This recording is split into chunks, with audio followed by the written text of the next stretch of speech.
Crafting in Path of Exile 1 has historically been ridiculous, but in Path of Exile 2, they seem to be remedying the insanity that crafting has become in PoE 1. We could just hop into Path of Exile 1, where is it? Right here, and log into any character, open up a stash tab, and see exactly what I am talking about.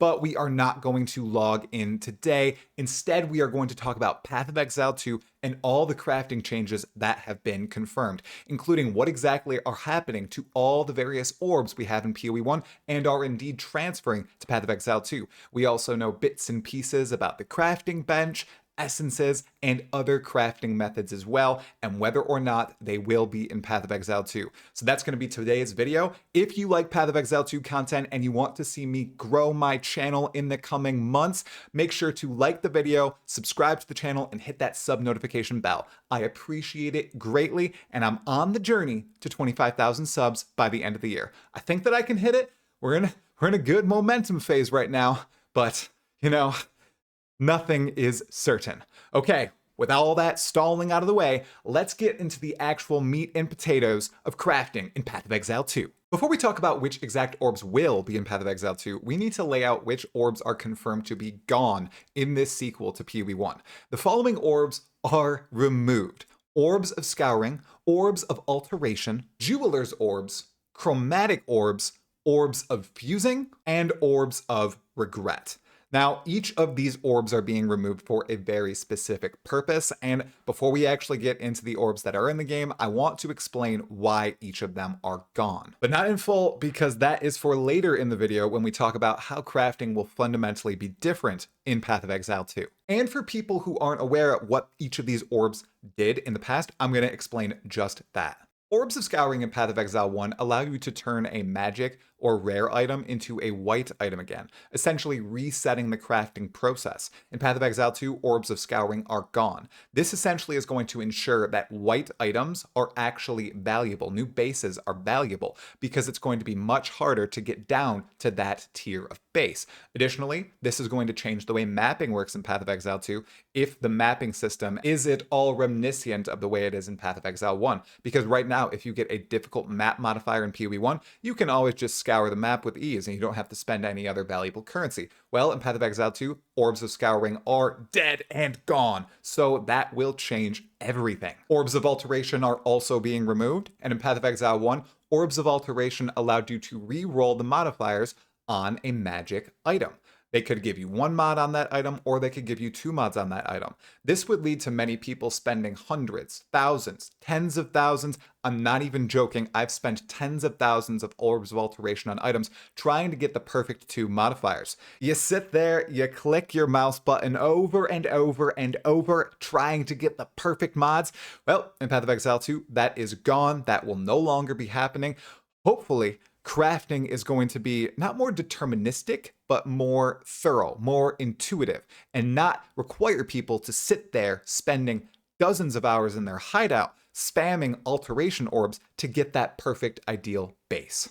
Next up, Jeweler's Orbs are gone in Path of Exile 2, and these in Path of Exile 1 would allow you to get sockets on your gear. Since in Path of Exile 2, gear do not have sockets, and orbs do not need to have their sockets increased because they do that naturally, Jeweler's Orbs are completely gone. There's no need for them anymore.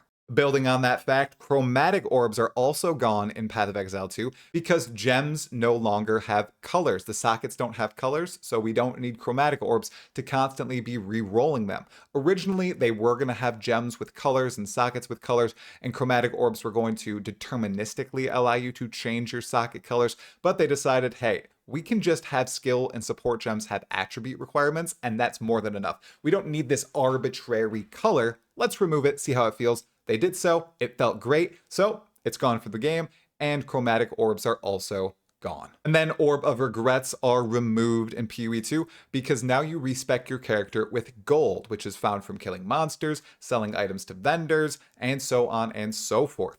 Orb of Regrets, they don't have a purpose. Gold is now serving that purpose. So in Path of Exile 1, they refunded one passive skill point. In Path of Exile 2, that's all being done by the gold that you collect. And finally, Orbs of Fusing are gone in Path of Exile 2 because you no longer need to fuse sockets together to link stuff. Gems come naturally linked, and you can over the course of leveling up your character and progressing through the game, gain those links between your skill and support gems. So Orbs of Fusing are no more. You don't need to sit there and spam 2,000, or as I did in this league, 3,300 Orbs of Fusing to get your perfect 6-link item. Whew, that was rough, and I will not be missing that surely, Exiles. So in total, those are the 6 different orbs, the basic crafting orbs that are confirmed to be removed from Path of Exile 2, but they're still going to be in Path of Exile 1. So if you ever want to use them, they'll be sitting in the game ready for you to craft away with. Now let's get on to the 3 confirmed orbs that are in Path of Exile 2 and have distinct changes alongside of them.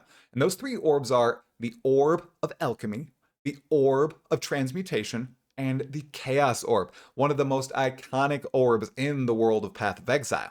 So currently in Path of Exile 1, an Orb of Transmutation allows you to change a normal item into a magic item, and it can have 1 modifier or 2 modifiers when you upgrade that item. In Path of Exile 2, that's not the case. In Path of Exile 2, you use an Orb of Transmutation to change a white item to a magic item with 1 modifier. That's right, only 1 modifier, and this is going to be important in a few minutes.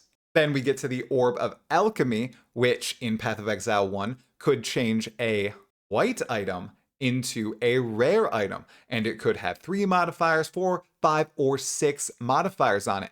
In Path of Exile 2, that is not the case. It can change a white item or a normal item into a rare item with 4 modifiers. Interesting why they're doing that. We'll have to discuss in a moment. Finally, we have the Chaos Orb, which in Path of Exile 1 allows you to reroll a rare item with a new set of modifiers. It can have 3, 4, 5, or 6 modifiers when you click the Chaos Orb on it. In Path of Exile 2, once again, another change here. Instead of rerolling a rare item, what a Chaos Orb does is removes a modifier from the rare item and then adds a new modifier to the rare item. Yeah, that's right. It kind of works like an annul and an exalt in one item. Very interesting. What could this mean? Well, I think of all the orbs, this one has the biggest implications, and we'll talk about that very soon. So those 3 are the confirmed changed orbs. And right here on this piece of paper, my script in front of me, it's not really a script, it's just a journal, really. I do have the orbs that we know are in the game, or we aren't sure of that are in the game. And if either or, we don't know if they're changed at all. So I have Exalted Orbs. They were in the game. Pretty sure they're the same. They're going to add 1 new modifier to a rare item. And then we have Augmentation Orbs, which add 1 new modifier to a magic item. Divine Orbs, which re-roll the modifier rolls on an item, whether it's rare, whether it's magic, whether it's unique, whatever. Then we have a Regal Orb, which adds 1 new modifier to a rare item. Then the Orb of Chance, which upgrades a normal item into a magic, rare, or unique item. It could be unique as well. Then we have the Orb of Annulment, which removes 1 random prefix or suffix from an item. And then we have a bunch of other orbs which were added in expansions and aren't necessarily core to the game. I'm talking stuff like Veiled Orbs, Eldritch Orbs, and all that currency. And then Val Orbs. But Val Orbs have been confirmed to be in Path of Exile 2. Pretty sure they're going to do the same exact thing, corrupt items, but we don't know exactly how corruption will work. Or at least that's what my notes say. So I'm going to trust my notes. So with absolutely all of that laid out, what does that mean for crafting as a basic form of gameplay in Path of Exile 2? Well, it means that all the different item tiers and classes and bases and all these currencies will actually have a purpose. If we go on over to Path of Exile 1 and take a look at this item here, we have so many different ways to manipulate it. This item really doesn't mean anything. Sure, it has Conqueror influence, but that's the only special thing about it. Because of all these different crafting options we have available, we can turn it into a white item again and just start from scratch very easily. This item then doesn't mean a lot in the economy, right? It's just another base. In Path of Exile 2, that's not the case. In Path of Exile 2, item bases are going to matter. How you manipulate them, that's going to matter. You'll be able to trade them with other players, and you'll be excited when you find a certain type of item base, just like what used to happen in Path of Exile 1. Sometimes you'd find an exciting item base and you'd be like, ooh, that's really valuable. Ooh, I'm going to use this in a craft or in a trade, and I'm going to make a lot of money from it, or I'm going to make an awesome item from it. That is kind of diminished in Path of Exile 1 now, but in Path of Exile 2, they're trying to reignite that. Additionally, it's going to mean that all of these orbs on screen right now are going to have a very specific purpose. You're going to start a lot of the time with a normal item, then you're going to upgrade it to magic, then it's going to go to rare. And when it's rare, you're going to have a lot of different ways you can manipulate it, and there will be a lot of chance involved. So chasing down that perfect item just using these orbs is going to be difficult, and it's not going to be as easy as it is in Path of Exile 1 to just go back to square one. All in all, I think that's a good change. It makes a lot of items more valuable,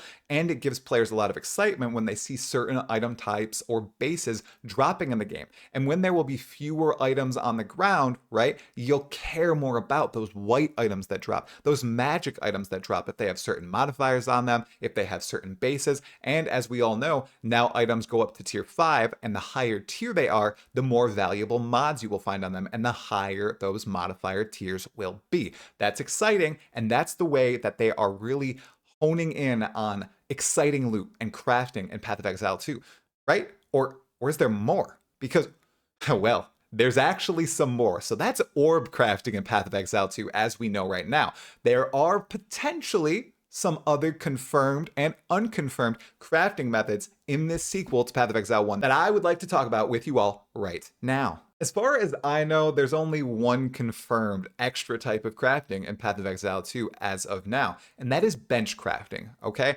Originally, the crafting bench wasn't supposed to be in Path of Exile 2, but they quickly reverted on that choice.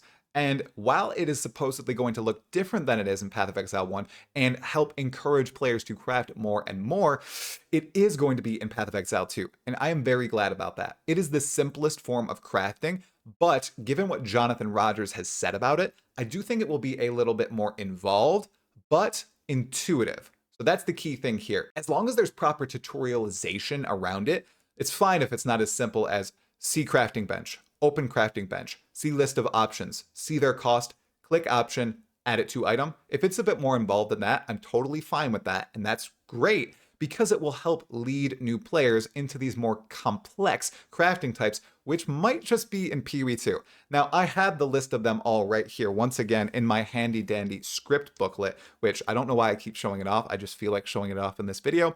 But there are a bunch of crafting types in PoE 1, and I think only a subset of them will actually make it to Path of Exile 2. We know leagues are being ported from PoE 1 to PoE 2, and there will be a video on this channel about all the leagues I think will actually make it into PoE 2, but that's for a later time.